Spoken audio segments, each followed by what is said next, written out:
আজ আমাদের জীবনে যাদের হতাশার পাহাড়, দুঃখের পাহাড়, অন্ধকারের পাহাড় জমা হয়ে আছে, এই পাথরগুলো যদি আমরা সরাতে চাই, মা বাবার খেদমতের বিকল্প কিচ্ছু না। এই পুরা কোরআন শরীফের ভেতরে যেখানে এই মা বাবার নাম, সেখানে আল্লাহ নিজে বলেন আমি ব্যাখ্যা করে দিলাম। অন্য কোন মানুষের নাম দেখান তো যেখানে আল্লাহ নিজে ব্যাখ্যা দিয়েছেন।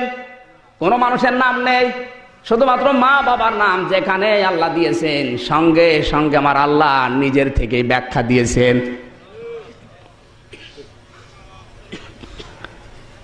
আমার ভাইরা, এই মা বাবা ডিলেট হয়ে যাচ্ছে। অধিকাংশ পরিবারে মা বাবা ডিলেট হয়ে নতুন মা বাবা যোগ হচ্ছে। আমাদের আগের ব্যাচের এক ভাই, আমার রিলেটেড, এত গরিব, মা বাবা কষ্ট করে লেখাপড়া করিয়েছে, মাস্টার্স পরীক্ষা দেবে, কিন্তু তার ফি নেই।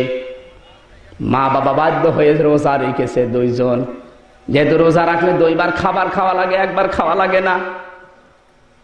একবারের খাবার বাঁচিয়ে ওই টাকা দিয়ে মানুষের কাছে হাত পেতে পেতে কিছু টাকা নিয়ে ওইটা নিয়ে পরীক্ষার ফি দিয়েছে মাস্টার্সে। মাস্টার্স পাস করার পরে ঢাকাতে একটা চাকরি পেয়েছে, পছন্দ করে বিয়ে করে ওখানেই থাকে। বউটা এমন, মা বাবার কথা শুনলে শুধু গরম দেয়, আসতে দেয় না। আমার মনে হয় এরকম মা বাবা এখন দুনিয়ায় নেই। এরকম বউ এখন হাজার হাজার, যে বউগুলো বিবাহ করার পরে মনে করে স্বামী আমার একার, মা বাবা সব ডিলেট। এই বউটা এরকম দরজাল, যেই মা বাবার কথা শোনে তখনই গরম দেয়, রাগারাগি করে। ছেলেটা বাধ্য হয়ে মা বাবার কথা আর বলে না। প্রায় 2 বছর হয়ে গেছে, 2টা বছর পার হয়ে গেছে। মার বাবা একটা সন্তান, 65 বছর বয়স বাবার, অসুস্থ হয়ে গেছে বাবা। এই বয়সে আমি কাজ করতেও পারে না, জমি জায়গা তো নেই। বাধ্য হয়ে একটা ছাগল ছিল, ওটা বিক্রি করে একটা ভাঙা রিক্সা কিনেছে। দিনের বেলা রিক্সা নিয়ে বের হয় না, ছেলের বদনাম হবে। লোকে বলবে তোমার ছেলে এত বড় চাকরি করে, তুমি এই কাজ করো। এজন্য রাতের বেলা, শীতের সময় ওই যে নাইট কোচ গুলো আসে ঢাকা থেকে, রাতের বেলা মুখ সুন্দর করে চাদর দিয়ে বেঁধে নেয়, মাফলার দিয়ে মুখটা পেঁচিয়ে ছোট্ট একটা গামছা মুখের ভেতরে দিয়ে, কথা যেন বেঁধে বেঁধে যায়, মানুষ যেন বুঝতে না পারে। এভাবে বহু কষ্ট করে জীবন চালাচ্ছে। হঠাৎ মায়ের অসুখটা বেড়ে গেছে, 3 দিন খাওয়া দাওয়া বন্ধ হয়ে গেছে। ঢাকাতে ছেলেটা কার সাথে যেন দেখা, এলাকায় জানতে পেরেছে ওর মা 3 দিন কথা বন্ধ। বাধ্য হয়ে রাতের বেলা বাড়িতে এসেছে। নাইট কোচে রাতের বেলা 2টার সময় নেমেছে, দেখে কোনো গাড়ি ঘোড়া নেই বাড়ি যাওয়ার জন্য। একটা রিক্সা টিম টিম করে আলো জ্বলছে, ডাক দিয়ে বলে এই খালি, এইদিকে আয়। ওখানে যাওয়ার পরে বলছে স্যার আপনি যাবেন কোথায়? অমকের বাড়িতে। জিজ্ঞাসা করে আপনার অমকে কি হয়? বলে যা হয় হোক, আপনি যাবেন কিনা? ওঠেন আপনি। ছেলেকে রিক্সায় তুলে চলছে, কিন্তু মুরব্বি মানুষ, রিক্সাও ভাঙা, ভালোভাবে চলতেও পারে না। ছেলেটা পিঠের উপরে থাবা দিয়ে বলছে চালাতে পারো, রাতের বেলা নিয়ে আসো কোন কারণে? কিছু দূর যাওয়ার পরে যে চালাতে আস্তে আস্তে যায়, আবার দিয়েছে থাবা। ডাক দিয়ে বসে ছেলে মেয়ে নেই তোমার, এই বয়সে রিক্সা চালাও। বুকের ভেতরের ব্যথাটা যেন মোচড় দিয়ে উঠেছে। দ্বিতীয়বার থাবা খাওয়ার পরে আর সহ্য করতে পারে নাই মুরব্বি মানুষ, রিক্সা থেকে নেমে ডাক দিয়ে বলছে স্যার আপনার মোবাইলের লাইট একটু মারেন তো।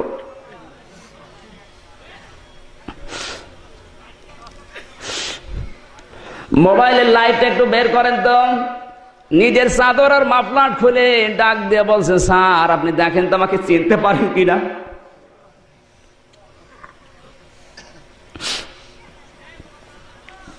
তোমাকে স্যার বানাতে গিয়ে আজ আমার এই অবস্থা। পরীক্ষার ফি দিতে পারছিলে না, রোজা রেখে রেখে তোমাকে আমি স্যার বানিয়েছি। রাতের বেলা বের হয়ে এই কারণে দিনের বেলা বের হতে পারি না, তোমার সম্মানের কারণে। তোমার মাস 3 দিন পড়ে আছে, ঔষধের পয়সা নেই, বাধ্য হয়ে মাফলার জড়িয়ে বের হলাম যেন মানুষ চিনতে না পারে।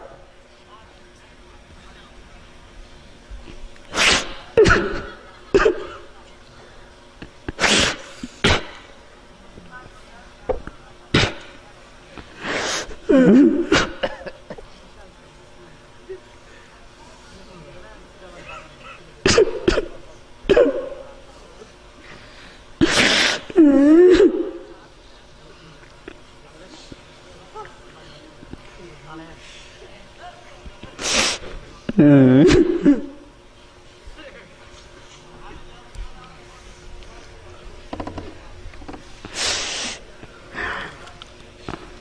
স্যার, তোমাকে তো সন্তান বলে পরিচয় দিতে ভালো লাগে না, তোমার মায়ের অবস্থা কি আমি আর জানি না। বেরিয়েছে সেই রাত 10টার সময়, আজ 3 দিন পড়ে আছে, কথা বলে না, খাবারও বন্ধ। আমি ঔষধের ব্যবস্থা করতে পারি না, এই জন্য তার অবস্থা খুব খারাপ। ছেলেটা লাফ দিয়ে রিকশা দিকে নেমে বাবার পা দড়িয়ে বলে, বাবা আমারে মাফ করে দেন, জলদি চলেন বাড়িতে। বাড়িতে যাওয়ার পরে দেখে 10 মিনিট আগে মা মারা গেছে। এই দৃশ্য দেখে বাবা 2 মিনিটের ভেতরে হার্ট ফেল করে বাবাও মারা গেছে। বাবা মার লাশ জড়িয়ে সন্তানটা কাঁদে, ডাক দিয়ে বলে, আব্বা মা আমার এভাবে চলে গেলে ছেড়ে, এখন আমি কাকে নিয়ে থাকি? নবীজি এই কারণে জানিয়েছে, হোমা জান্নাতুকা হোমা নারুকা, তোমার মা বাবা তোমার জান্নাত, মা বাবা তোমার জাহান্নাম। পৃথিবীতে এমন কোন মানুষ নেই যার নামের জন্য আল্লাহ ব্যাখ্যা দিয়েছেন নিজে, কিন্তু যেখানে মা বাবার নাম পাবেন আমার আল্লাহ নিজে ব্যাখ্যা করছেন, ওয়াসাইনাল ইনসানা বিওয়ালিদাইহি ইহসানা হামালাতুহু উম্মুহু করহা ওয়া ওয়াদাতুহু করহা ওয়া হামলুহু ওয়া ফিসালুহু 30 শাহরা। সূরা হাকাব 26 নম্বর পারার 2 নম্বর পৃষ্ঠা 10 নম্বর লাইনে 2 নম্বর উপর 15 নম্বর আয়াত। আল্লাহ বলেন, পৃথিবীর মানুষকে আমি আদেশ দিলাম, ওসিয়ত করলাম, মা বাবার সাথে ভালো ব্যবহার করো, কারণ তোমার মা তোমাকে কষ্টের পর কষ্ট সহ্য করে পেটে গেছে, ডেলিভারির কষ্ট সহ্য করেছে তোমার মা, 2.5 বছর পর্যন্ত বুকের দুধগুলো খাওয়িয়েছে। আমি আল্লাহ ছাড়া মায়ের বাবার কষ্ট কেউ জানে না, এই জন্য আমি নিজে এত ব্যাখ্যা দিয়েছি। বগুড়ার যুবক যারা আছো, কোরআনে যত জায়গায় পাবে খরচের কথা আগে দেখবে মা বাবার নাম। আমার আল্লাহ নিজে এত ব্যাখ্যা বললাম কারণ আমি দেয়নি। ইয়াসআলুনাকা মাযা ইউনফিকুন কুল মা আনফাকতুম মিন খায়রিন ফালিল ওয়ালিদাইনি ওয়াল আকরাবিন। সূরা বাকারা 2 নম্বর পারা 12 নম্বর পৃষ্ঠা 13 নম্বর লাইনে 215 নম্বর আয়াতের প্রথম অংশে আছে তাফসীরে তাবারি। আল্লাহ পাক বলেন, হে নবী, মানুষ যদি বলে খরচ করব কোথায়, আপনি বলেন ভালো কাজে খরচ করো। আর দুনিয়ায় যত ভালো কাজ আছে তার 1 নাম্বার ভালো কাজ মা বাবার জন্য ব্যয় করা। আজ এই ভালো কাজ নেই, এই তাকওয়া নেই, যত তাকওয়া সব শ্বশুর শাশুড়ি। আমি একজন বিবাহিত মানুষ গ্যারান্টি দিয়ে বলছি, পৃথিবীতে আমাকে যেই ভালোবেসেছে তার পেছনে কোনো স্বার্থ ছিল। এমনকি আমার শ্বশুর শাশুড়ি আমাকে ভালোবাসে, আমি জানি যতটুকু ভালোবাসে তার চাইতে খোটা দেয় বেশি। কিন্তু আমার মা বাবাকে দেখেছি 2 মাস 3 মাস পরে আমি বাড়িতে যাই, আগে আমার হাতের দিকে তাকিয়ে যদি কিছু দেখে আমারে গরম দেয়, কেন জিনিস নিয়ে আসলি, টাকা খরচ করলি কেন। শ্বশুর শাশুড়ির বাড়িতে আমি যদি খালি হাতে ঢুকি আগে হাতের দিকে তাকাই। আল্লাহর কসম, পৃথিবীতে কেউ আপনাকে নিঃস্বার্থ ভাবে ভালোবাসা দিতে পারবে না। নিঃস্বার্থ ভাবে ভালোবাসা দিতে পারে শুধু পৃথিবীর মা আর বাবা। ছোট্ট একটা ছেলে 6 বছর বয়স মায়ের কাছে একটা চিরকুট নিয়ে বলে, মা আমি তোমার কাছে 150 টাকা পাবো, টাকাগুলো দাও। মা বলে, কিসের টাকা? বলে, প্রতিদিন তোমার কথা মতো ফুল গাছে আমি পানি দেই, এই জন্য 50 টাকা। তুমি ওই যে মশারি টাঙিয়ে নেও আমাকে দিয়ে রাতের বেলায়, জন্য আরো 50 টাকা। ছোট ভাইটাকে কোলে করে ঘুরতে বলো, এই জন্য আরো 50 টাকা। এই 150 টাকা আমারে দাও। মা বলে, বাবা তোর স্লিপটা আমার হাতে দে, আমারও কিছু ভাউচার আছে। ছেলে বোঝে না, ছোট্ট মানুষ বলে, মা তোমার আবার কিসের ভাউচার? মা বলে, বাবা রে তোর ভাউচার তুই নিজে বানিয়েছিস, আর আমার ভাউচার আমার আল্লাহ বানিয়ে দিয়েছে। কোরআনে কারিমে আমার আল্লাহ ভাউচার বানিয়েছে, হামালাতুহুম মুহু করহা ওয়া ওয়াদাতুহু করহা আমার 1 নাম্বার ভাউচার এইটা। 10টি মাস তোকে আমি পেটে করে বহন করেছিলাম, কোনোদিন খাবারও খেতে পারিনি। হে বাবা, 10টি মাস তোকে তরমুজের মতো বহন করলাম, এই জন্য 1টা টাকাও কি আমারে দেয়নি? আমার 1 নাম্বার ভাউচারটা রাখ, কি দিবি দে। আমার 2 নাম্বারের ভাউচার, ডেলিভারির কষ্ট সহ্য করেছি আমি তোকে নিয়ে, 1 বালতি রক্ত ঝরিয়েছি, 1টা ফোঁটা রক্ত বৃথা যায়নি। তোকে দেখার পরে আমার রক্তের কথাগুলো আর মনে নেই। একবারে এত রক্ত মানুষের শরীর থেকে ঝরলে মানুষটা বাঁচে না। এতগুলো রক্ত তোর জন্য আমি ঝরালাম, 1টা টাকাও আমাকে কেউ দেয়নি, কি দিবি দে। 3 নাম্বারের ভাউচার আমার, 2.5 বছর পর্যন্ত তোকে আমি দুধ খাওয়াইছি। এই মাত্র 215 বছর আগে বিজ্ঞান প্রমাণ করেছে প্রত্যেক দিন একটা মানুষ 8 বার করে মায়ের স্তন থেকে দুধ পান করে, প্রতিবার প্রায় 1 পোয়া করে। 1 পোয়া করে হলে 8 বারে হয় 2 কেজি। 2.5 বছর পর্যন্ত কোরআনে কারীম জানিয়েছে সালাসুনা শাহরা, 30 মাস। কয় বছর হয়? 2.5 বছর। এই 2.5 বছর পর্যন্ত একটা মা সন্তানকে দুধ দেয়, কম পক্ষে 772 মণ দুধ পান করায় একটা সন্তানকে। তোর জন্য এতগুলো দুধ আমি স্তন থেকে পান করালাম, 1টা টাকাও আমাকে কেউ দেয়নি। আমার এই ভাউচারটা রাখ। 4 নাম্বার ভাউচার আমার এই, তোর যখন জ্বর উঠেছে ডাক্তাররা ফেরত দিয়েছে, অথচ আমি ঘুমাতে পারিনি। রাতের বেলা তোর মাথার কাছে বসে পানি পট্টি দিয়েছি আর তাহাজ্জুদের নামাজ পড়ে দোয়া করেছি, আল্লাহ আমি নামাজ রোজা মান্নত করলাম, ছেলেটাকে তুমি বাঁচিয়ে দাও। এর হায়াত যদি না থাকে আমার হায়াত দিয়ে দিলাম। হে আমার সন্তান, তোর জন্য আমার হায়াত পর্যন্ত আমি দান করে দিলাম, এর জন্য আমাকে কেউ 1টা টাকাও দেয়নি। তুই যতদিন বাড়িতে আসতে দেরি করিস অতদিন আমার ঘুম হয় না। আমি বাংলাদেশের কোনো জেলায় থাকি না, যেখানে থাকি চলে যাই বাড়িতে। বাড়িতে যেদিন আমার মা থাকে সঙ্গে সঙ্গে কলিং বেল টিপলে বাড়ির দরজা খুলে দেয়। যদি জিজ্ঞাসা করি, মা আপনি আগে উঠলেন, তোমার চোখে পানি কেন? ডাক দিয়ে বলে, পানি কেন? যেদিন আমি থাকবো না ওই দিন বসবি। যাদের মা নেই, আমি এখন বাড়ি গেলে আম্মা বলে ডাক দিতে পারি, যাদের মা নেই ওরা কাকে ডাকবে বলেন? পৃথিবীতে সবার খেদমত করে হক আদায় করা যায়, কিন্তু মা বাবার খেদমতে হক আদায় হয় না। কিন্তু এইটা আজ ডিলেট হয়ে যাচ্ছে। আপনার কিসের তাকওয়া? আমি কোরআনের আয়াতটা যেদিন পড়েছি, যেদিন বুঝেছি, ওই দিন থেকে আমার মা বাবার চাহিদা হওয়ার আগে আমি যা দিতে পেরেছি, আমি দেখেছি যতটুকু দিয়েছি কমপক্ষে আমার আল্লাহ 10 গুণ বৃদ্ধি করে দিয়েছে। আমার ভাইরা সাবধান, তাকওয়াই বুঝি না আমরা, এইটার নাম তাকওয়া। হাজার হাজার বছর আগে এই যুবক যদি মায়ের খেদমত করে হক আদায় করে এত বড় পাথর নড়াতে পারে, আল্লাহর কসম গ্যারান্টি দিয়ে বলছি তাদের কর্মজীবন নেই। যারা হতাশায় ভুগতেছেন, বিশাল কষ্টের পাহাড়, মায়ের সাথে বাবার সাথে এখনই ভালো আচরণ শুরু করেন, এই কারণে আল্লাহ একটা রাস্তা আপনার জন্য বের করে দেবে। না আল্লাহর ক্ষমতা নেই? তাকওয়াই বুঝি না, শুধু জোব্বা গায়ে দেওয়ার নাম তাকওয়া না। আসল মা বাবা বাদ দিয়ে নকল কোনটা বের হয় সেটা নিয়ে টানাটানি করে। আমার ভাইরা আরো ব্যাখ্যা ছিল তাকওয়ার। আমি 3 নাম্বার পয়েন্টে যাচ্ছি। কোরআনে কারীম জানিয়েছে, ওয়াল তাউযুর নাফসুম মা কদ্দামাত লিগাদ। প্রতিটি মানুষের উচিত আগামীকাল তার কি হবে এটা চিন্তা ভাবনা করে পা ফেলা। লিগাদ শব্দটা আল্লাহ দিয়েছেন, আগামীকাল মানে কালকে কি কিয়ামত হবে? তাহলে লিগাদ আল্লাহ দিলেন কেন? এই লিগাদের ব্যাখ্যা মুফাসসিরিনে কেরাম দিয়েছেন এইভাবে, দুনিয়ায় যদি কোনো মানুষ 1000 বছর হায়াত পায়, মরণের পরে যে জীবন শুরু হবে ওই জীবনের তুলনায় সে যেন দুনিয়ায় মাত্র 2.5 সেকেন্ড বেশি থাকে। কারণ 50 আলফা সানা মিম্মা তাউদ্দুন, মরণের পরে এক একটা দিন হবে 50,000 বছরের মতো লম্বা। ওই হিসাব করলে যারা 1000 বছর দুনিয়ায় বাঁচে ওরা 2.5 মিনিট 2.5 সেকেন্ড বাঁচে। 1000 বছরে যদি 2.5 সেকেন্ড হয়, আমরা তো 60 বছর 70 বছর, আমাদের সেকেন্ড তো পৌঁছবে না। কথা বলেন, এই হায়াত আমাদের। এই জন্য আল্লাহ নাজারা দিয়েছেন, অল তানজুর।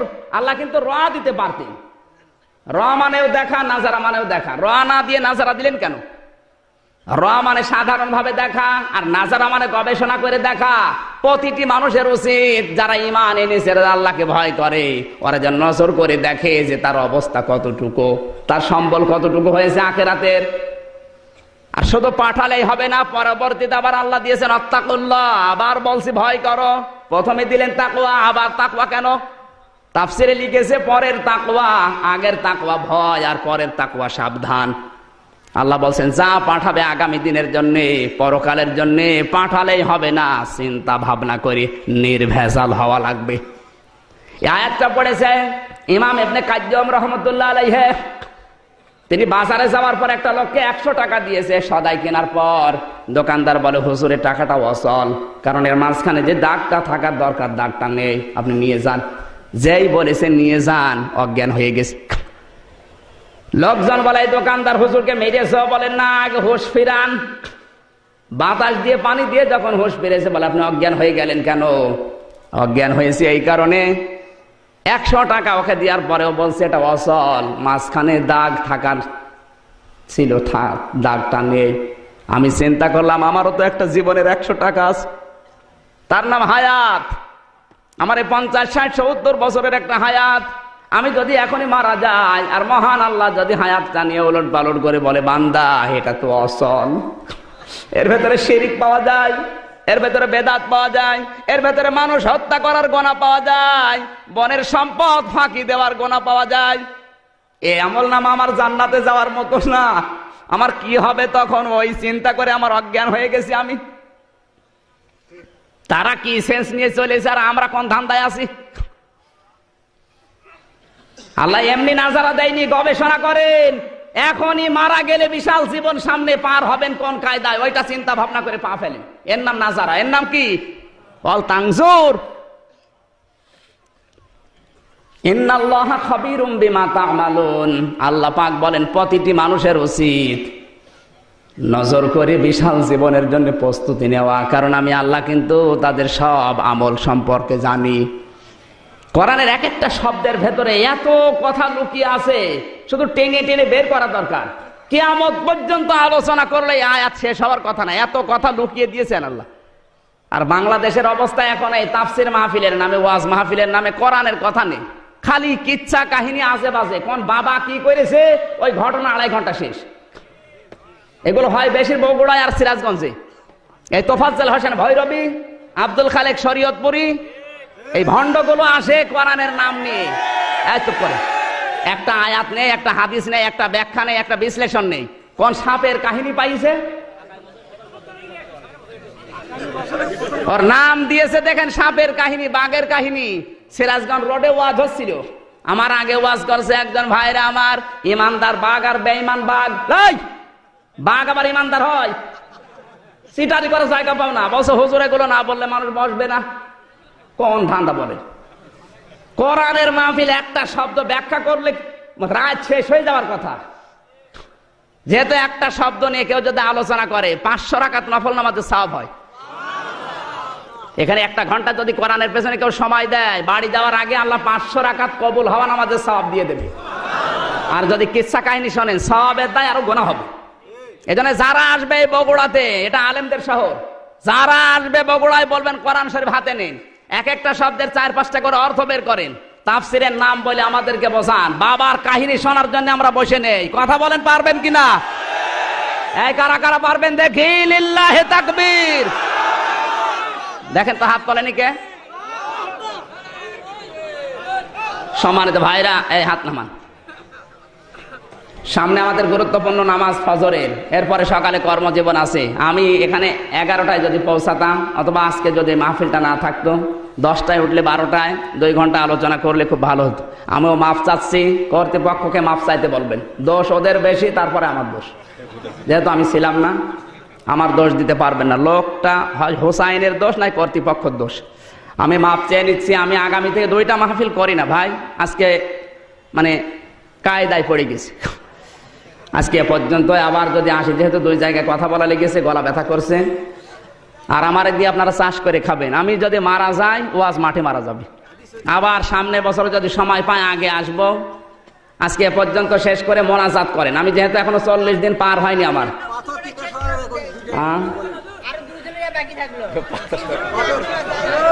শুধু তো আমি হাদিস বলার জন্য বলি না, ওখান থেকে তো শিক্ষা নিয়ে আসা দরকার। এক একটা শিক্ষা দিতে হলে আধা ঘন্টা করে লাগবে। ফজরের নামাজ তো গুরুত্বপূর্ণ, আর সকালবেলা বিশ্ববিদ্যালয় আছে আমার। হ্যাঁ, আগামীতে আবার আসবো ভাই। আমার দিকে তো তাকাতে হবে নাকি? আমার শরীর চলে না। এতক্ষণ কথা বললাম শুধু মানে আল্লাহর রহমত ছাড়া কিছু না। আমার এখনো 40 দিন পার হয়নি হজ করে এসে।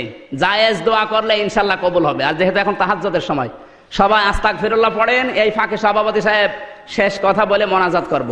আর যাদের আমার নাম্বার দরকার, ওই গাড়িতে আমার নাম্বার আছে, মোবাইল নাম্বার, ড্রাইভারের কাছে বই আছে, নিয়ে যাবেন একটা করে। আসসালামু আলাইকুম ওয়া রাহমাতুল্লাহ। মোনাজাত করে দিলাম। আল্লাহুম্মা আমিন। ربنا ظلمنا أنفسنا وإن لم تغفر لنا وترحمنا لنكونن من الخاسرين।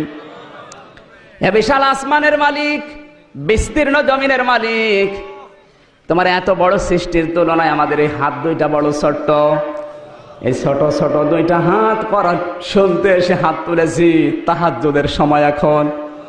কাবা শরীফে দেখলাম ইমাম সাহেব কাবা ঘর সামনে নিয়ে দোয়া করছে, আল্লাহুম্মা লা তারুদ্দানা খায়বিন, আল্লাহুম্মা লা তারুদ্দানা খায়বিন।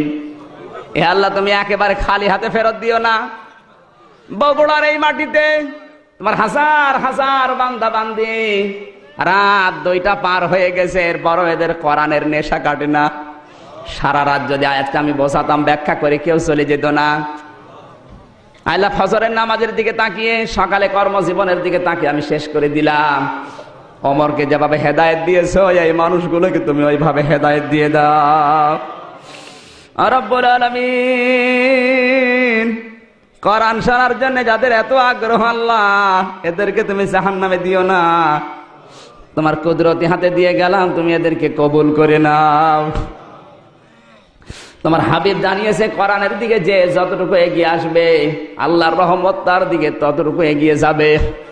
এই মাহফিলটা বাস্তবায়নের জন্য কোরআন প্রচার হবে, প্রসার হবে, এই নিয়ত যাদের ছিল, কেউ শ্রম দিয়েছে, কেউ টাকা দিয়েছে, কেউ বুদ্ধি দিয়েছে, কেউ সময় দিয়েছে, যে যেইভাবে কোরআনের দিকে এগিয়ে এসেছে, তুমি তাদের দিকে ওইভাবে এগিয়ে যাও। রব্বুল আলামিন, সারা জীবন অপরাধ করেছি আল্লাহ, হাত ওঠায় কথা বলবো ভয় করে, লজ্জা করে। পেছনের দিকে তাকালে জাহান্নাম ছাড়া কিছুই দেখা যায় না। তোমার হাবিব জানিয়েছে, কোন মানুষ যদি জাহান্নামের ভয়ে এক ফোঁটা চোখের পানি ফেলতে পারে, আল্লাহ মাফ করে দেয়। তাকিয়ে দেখো কত মানুষ জীবনের অপরাধের কথা মনে করে কাঁদতেছে। মাথা নিচু করেন, চক্ষু বন্ধ করেন, জীবনের অপরাধের কথা স্মরণ করেন এই মুহূর্তে, যেহেতু তাহাজ্জুদের সময়। আর আমার এখনো 40 দিন পার হয়নি, আল্লাহ কবুল করে নেবেন। রব্বুল আলামিন, কোরআনের মাহফিলে যে যুবকগুলো সময় দিয়েছে আল্লাহ, এই যুবকদেরকে যে মা পেটে নিয়েছে, ওই মায়ের পেট তুমি হযরতে খাদিজার মতো কবুল করে নাও। এই যুবকদেরকে আর অন্যায় কাজে দিও না। আগামীতে এই মাহফিলটা কোরআনের প্রসারের জন্য বিশাল আকারে মঞ্জুর করে নাও। আল্লাহ তাআলা মাহফিলের সম্মানিত সভাপতি, তোমার আলেম বান্দা, এই 2টা আলেমকে কবুল করে নাও। আলোচনা রেখেছেন মাওলানা আব্দুল হালিম, মাওলানা আব্দুল ওয়াহাব। আল্লাহ তোমার নামের সাথে নাম তুমি মঞ্জুর করো। বারবার মোবাইলে কল দিয়ে বিরক্ত ধরিয়েছে তোমার বান্দা হাফেজ আবুল হাসান। আল্লাহ তাআলা তোমার ওই প্রতিবন্ধী বান্দাকে তুমি কবুল করে নাও। মাহফিলের প্রধান অতিথি শরীফুল ইসলাম জিন্না ভাইকে কবুল করো। গতকাল যারা কথা বলেছে আল্লাহ তাদেরকে তুমি মঞ্জুর করো। আজকের মাহফিলে আমার ডান পাশে সম্মানিত মেহমানরা বসে আছে। রব্বুল আলামিন, যাদের মা বাবা নেই তুমি জানো, মেহেরবানি করে আমার মা বাপকে ক্ষমা করে দাও। পিঠের চামড়া দিয়ে জুতা বানিয়ে দিলেও মায়ের 1 ফোঁটা দুধের ঋণ শোধ করা সম্ভব না। আমি জানি না এখানে কার মা নেই। মা যাদের নেই, বিশ্বনবী মাঝে মাঝে এই মায়ের কবরের পাশে যেতেন আর অঝর নয়নে কাঁদতেন। সাহাবীরা বলে, হুজুর আপনি কাঁদেন কেন? আল্লাহ নবী বলেন, সাহাবীরা, আমার মায়ের ওই ছোট্টবেলার আদরের কথা আমার মনে পড়ে গেছে। রব্বুল আলামিন যাদের মা নেই, ওদের ওই আদরের কথা মনে পড়ছে। এই মুহূর্তে মাকে কবরে জান্নাত দিয়ে দাও। বাবাকে আমরা সারা জীবন জ্বালিয়েছি, পিঠের চামড়া পর্যন্ত কালো বানিয়ে ফেলেছে বাবা। এই বাবা যাদের কবরে, তুমি কবরটা জান্নাত বানিয়ে দাও। মা বাবা যাদের বেঁচে আছে, আল্লাহ মেহেরবানি করে হায়াত বাড়িয়ে দাও। রব্বুল আলামিন আমার ওই বন্ধুর মতো যেন আমরা আচরণ কেউ না করি। ও এখন মহাসাগরে পড়ে আছে, বউটাও চলে গেছে, মা বাবাও মারা গেছে। আল্লাহ তাআলা আমার ওই বন্ধুর মতো যেন আমাদের জীবনে পাহাড় নেমে না আসে। যাদের মা বাবা আছে, অন্তত খেদমত করে খুশি রাখার তৌফিক দাও। আমাদের আজকের আলোচনার সওয়াবগুলো তুমি বিশ্ব নবীর রওজায় পৌঁছিয়ে দাও। যত মানুষ কবরে আছে, এমন মানুষও আছে যার জন্য কেউ দোয়া করে না। আল্লাহ তাআলা ওই মানুষগুলোর জন্য দোয়া করি, বিশাল মাহফিলের সওয়াব তুমি এই কবরগুলোতে পৌঁছিয়ে দাও। এই গ্রামে মাটির নিচে যারা ঘুমিয়ে আছে, এদেরকে ক্ষমা করে দাও। অনেক মানুষের স্ত্রী নেই, দোয়া চাই তুমি তাদের স্ত্রীদেরকে মাফ করো। আল্লাহ আমার মা বাপকে মাফ করে দাও। আমার শরীরটা সুস্থ রাখো, আমার কণ্ঠটা ভালো রাখো। কোরআনের কারিমের জ্ঞান প্রচার করার জন্য যে যোগ্যতা দরকার, মেহেরবানি করে আমারে দিয়ে দাও। আল্লাহ তাআলা আমার সফর সঙ্গী মামা আবু বকর অশান্তিতে আছে, পারিবারিক সামাজিক, মেহেরবানি করে তুমি তার পেরেশানি দূর করে দাও। এ মাহফিলের জন্য যারা লাইট দিয়ে, মাইক দিয়ে, সামিয়ানা দিয়ে, স্যাটেলাইট দিয়ে কোরআনের শ্রীবৃদ্ধি করেছে, এদের ব্যবসা বাণিজ্য তোমার হাতে তুলে নাও। সুবহানা রাব্বিকা রাব্বিল ইজ্জাতি আম্মা ইয়াসিফুন ওয়া সালামুন আলাল মুরসালিন। আল্লাহ তাআলা আমার আসিফার ভাই সারা বাংলাদেশে তার এই গাড়িটা নিয়ে আমার কোরআনের দাওয়াত নিয়ে যায়। তুমি তাকে হেফাজত করো, তার ব্যবসা বাণিজ্য বরকত দিয়ে দাও। এ মাহফিলের জন্য দোয়া করছি আল্লাহ, আগামীতে কোরআনের জন্য আরো বড় করে যেন এর আয়োজন করতে পারি, সেই তৌফিক এদেরকে দাও। আলহামদুলিল্লাহি রাব্বিল আলামিন। মরণের সময় সবার মুখ দিয়ে যেন বের হয় লা ইলাহা ইল্লাল্লাহু মুহাম্মাদুর রাসূলুল্লাহ।